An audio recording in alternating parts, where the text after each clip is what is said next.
Well, this mayoral election, more than $50 million were on the line, not from donors and candidates, but from people betting on a winner or a loser. CBS LA's Amy Johnson shows us prediction markets have some people fearing that gambling with democracy could come at an even greater cost. It's like voting with your wallet. Prediction markets offer voters a new way to bet on their candidate. Over the past few years, there have been two in particular that have grown in popularity, Kalshi and Polymarket. The apps and sites allow you to open contracts or bet on just about anything, including elections. Those so-called contracts can be sold at any time, more like a stock than betting on a horse race. Users and their bets can cause a candidate's odds to shift.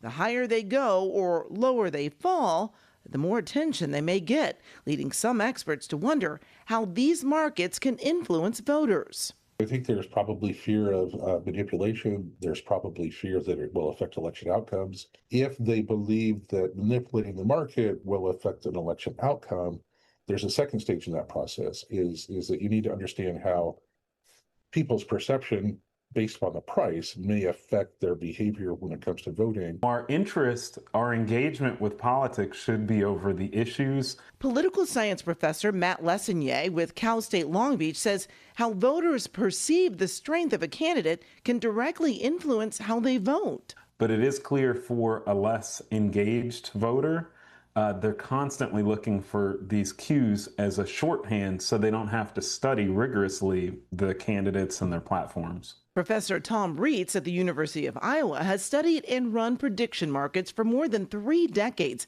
and says it's just another resource for voters. Whether prediction markets are more accepted by voters and they react more by voters is anybody's guess. In a fundamental sense, it's no different than any other information source that may cause voter reactions to change. When it comes to the LA mayoral race, prediction markets and polls told different stories. On Kalshi, at the end of April, Nithya Raman had a peak of 57% to finish first.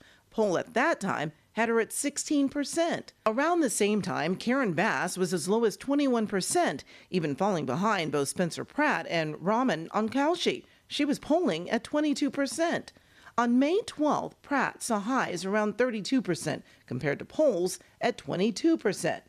Reid says it's still unclear how prediction markets may influence future elections. And the evidence on that just from polls is actually quite mixed. It's too early to tell if there's any evidence of that based upon large-scale forecasting methods.